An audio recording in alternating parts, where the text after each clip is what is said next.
രാജ്യസഭയിൽ പറയുകയുണ്ടായി. ഏതായാലും ഇതിനുള്ള മറുപടികൾ അടക്കം മുഖ്യമന്ത്രി പറയുമോ എന്നുകൂടി ഉറ്റുനോക്കുന്നുണ്ട് ഈ സമയത്ത്. ഒപ്പം രക്ഷാപ്രവർത്തനത്തിന്റെ ഏറ്റവും പ്രധാനപ്പെട്ട ഘട്ടങ്ങളിലേക്ക് കടക്കുന്നു. മുഖ്യമന്ത്രി പിണറായി വിജയൻ വാർത്താ സമ്മേളനത്തിനായി എത്തിയിരിക്കുന്ന തത്സമയ ദൃശ്യങ്ങളാണ് കണ്ടുകൊണ്ടിരിക്കുന്നത്.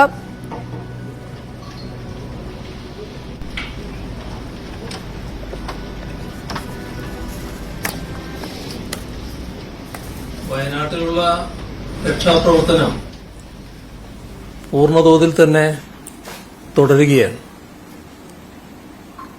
ഇതിനു മുൻപ് നമ്മുടെ നാട് അനുഭവിച്ചിട്ടില്ലാത്ത അത്രയും വേദനാജനകമായ കാഴ്ചകളാണ് മുണ്ടക്കൈ ചീർമല പ്രദേശങ്ങളിൽ ഉള്ളത്. ഈ രണ്ട് പ്രദേശങ്ങളും ഏറെക്കുറെ ഇല്ലാതായിരിക്കുന്നു. ഇതുവരെ 144 മൃതദേഹങ്ങൾ കണ്ടെടുത്തിട്ടുണ്ട്. അതിൽ 79 പുരുഷന്മാരും 64 സ്ത്രീകളും. 191 പേരെ കാണാനില്ലെന്നാണ് ഇതുവരെ കണക്കാക്കിയിട്ടുള്ളത്. ഇന്ന് രാവിലെ ചേർന്ന മന്ത്രിസഭാ യോഗം സംഗതികൾ പൊതുവെ വിലയിരുത്തുകയുണ്ടായി. ഈ ദുരന്തത്തിൽ മന്ത്രിസഭാ യോഗം അനുശോചനവും രേഖപ്പെടുത്തി. ദുരന്ത മേഖലയിൽ നിന്നും പരമാവധി ആളുകളെ സുരക്ഷിതരാക്കാനുള്ള ശ്രമങ്ങൾ നല്ല നിലയിൽ പുരോഗമിക്കുകയാണ്.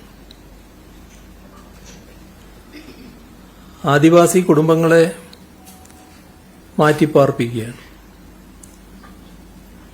മാറാൻ തയ്യാറാവാത്തവർക്ക് ആവശ്യത്തിന് ഭക്ഷണം എത്തിക്കുന്നുണ്ട്. ദുരന്തത്തിൽ നിന്നും രക്ഷപ്പെട്ടവർക്ക് ആവശ്യമായ ചികിത്സയും പരിചരണവും ഒരുക്കുന്നുണ്ട്. 2 ദിവസമായി രക്ഷാപ്രവർത്തനത്തിൽ 1592 പേരെയാണ് രക്ഷപ്പെടുത്താൻ കഴിഞ്ഞത്. ഇത്രയധികം പേരെ ചുരുങ്ങിയ സമയത്തിനുള്ളിൽ രക്ഷിക്കാനായത് ഏകോപിതമായതും അതിവിപുലവുമായ ദൌത്യത്തിന്റെ നേട്ടം തന്നെയാണ്. ആദ്യഘട്ടത്തിൽ ദുരന്തമുണ്ടായതിന്റെ സമീപസ്ഥലങ്ങളിലുള്ള 68 കുടുംബങ്ങളിലെ 206 പേരെയായിരുന്നു 3 ക്യാമ്പുകളിലാക്കി മാറ്റിയത്. ഇതിലെ 75 പുരുഷന്മാര്, 88 സ്ത്രീകള്, 43 കുട്ടികൾ.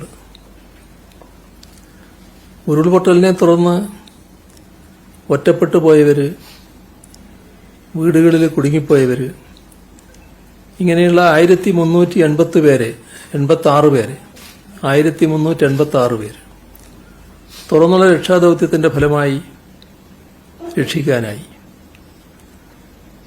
ഇതിലെ 528 പുരുഷന്മാര്, 559 സ്ത്രീകള്, 299 കുട്ടികൾ 7 ക്യാമ്പുകളിലേക്കായാണ് മാറ്റിയത്. 201 പേരെ രക്ഷിച്ച് ആശുപത്രിയിലേക്ക് എത്തിക്കാനുമായി. ഇതിൽ 90 പേരാണ് ഇപ്പോൾ ചികിത്സയിലുള്ളത്. വയനാട് ജില്ലയിലാകെ നിലവിൽ 82 ദുരിതാശ്വാസ ക്യാമ്പുകളിലായി 817 ആളുകളാണുള്ളത്. അതിൽ 19 പേര് ഗർഭിണികളാണ്. മേപ്പാടിയിൽ 8 ക്യാമ്പുകളുണ്ട്. മൊത്തം 421 കുടുംബങ്ങളിലായി 1486 പേർ 1486 പേർ ഈ ക്യാമ്പുകളിൽ ഇപ്പോൾ കഴിയുന്നുണ്ട്. പുഴയിലൂടെ ഒഴുകി മലപ്പുറം ജില്ലയിലെത്തുന്ന മൃതശരീരങ്ങൾ കണ്ടെത്തുന്നതിനുള്ള സജ്ജീകരണങ്ങളെപ്പറ്റി ഇന്നലെ പറഞ്ഞതാണ്. ആ സജ്ജീകരണങ്ങൾ പ്രവർത്തനനിരതമായി തന്നെ തുടരുന്നുണ്ട്. സന്നാഹ സംഘം നിലവിൽ 1167 പേർ ഉൾപ്പെടുന്നതാണ്. അവരെയാണ് രക്ഷാപ്രവർത്തനങ്ങൾക്കായി നിയോഗിച്ചിട്ടുള്ളത്. അതിൽ 10 സ്റ്റേഷൻ ഓഫീസർമാരുടെ നേതൃത്വത്തിൽ സമീപ ജില്ലയിൽ നിന്നുൾപ്പെടെയുള്ള 645 അഗ്നിസേനാ അംഗങ്ങൾ, 94 NDRF അംഗങ്ങൾ, 167 DSC അംഗങ്ങൾ, MEGയിൽ നിന്നുള്ള 153 പേര്, ഇവരെല്ലാം ഉൾപ്പെടുന്നുണ്ട്. കോസ്റ്റ് ഗാർഡ് അംഗങ്ങളും ഇന്നലെ എത്തിച്ചേർന്നിട്ടുണ്ട്.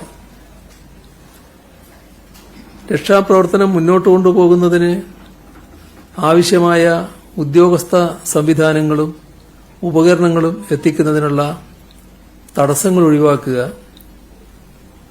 താൽക്കാലിക കയർപ്പാലം അവിടെ ഒരുക്കിയിട്ടുണ്ട്.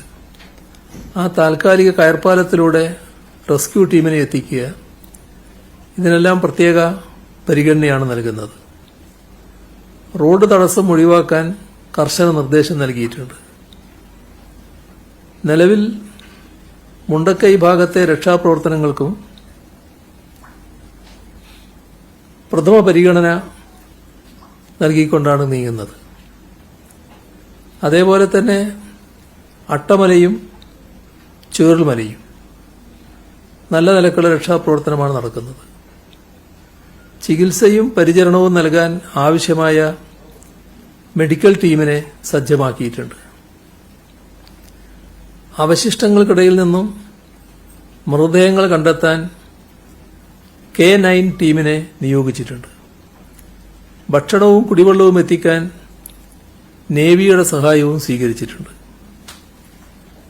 അഗ്നിരക്ഷാസേന, കേരള പോലീസ്, വിവിധ സേനാ വിഭാഗങ്ങൾ, വിവിധ വകുപ്പുകൾ ഇവയെല്ലാം ചേർന്ന് ഏകോപിതവും വേഗത്തിലുള്ളതുമായ രക്ഷാപ്രവർത്തനമാണ് നടക്കുന്നത്. തിരുവനന്തപുരത്ത് നിന്നും ഇന്ന് 132 സേനാംഗങ്ങൾ കൂടി എത്തി. കണ്ണൂർ DSCയിൽ നിന്ന് 6 ഓഫീസർമാരുടെ നേതൃത്വത്തിൽ 67 സേനാംഗങ്ങളുമുണ്ട്. താൽക്കാലികമായി ഒരാൾക്ക് നടക്കാനുള്ള പാലം ചൊവ്വാഴ്ച സന്ധ്യയോടെ സജ്ജമായിട്ടുണ്ട്. ഇത് രക്ഷാപ്രവർത്തനത്തിന് വേഗത കൂട്ടി. പാലത്തിലൂടെ ആളുകളെ ചൂരൽമലയിലേക്കും അവിടെ നിന്ന് ആശുപത്രിയിലേക്കും എത്തിക്കാനാവുന്നുണ്ട്. വ്യോമസേന ഹെലികോപ്റ്റർ ഉപയോഗിച്ചും കുരുങ്ങിക്കിടന്ന ആളുകളെ രക്ഷിച്ച് ആശുപത്രിയിലേക്ക് മാറ്റുന്നുണ്ട്. Intelligent buried object detection system ഉപയോഗിച്ച് മണ്ണിനടിയിലുള്ള മനുഷ്യന്റെ സാന്നിധ്യം കണ്ടെത്തുന്നതിന് ശ്രമിക്കും. ഇതിനായി റിട്ടയേർഡ് മേജർ ജനറൽ ഇന്ദ്രപാലിന്റെ നേതൃത്വത്തിലുള്ള സംഘത്തിന്റെ സഹായം തേടിയിട്ടുണ്ട്.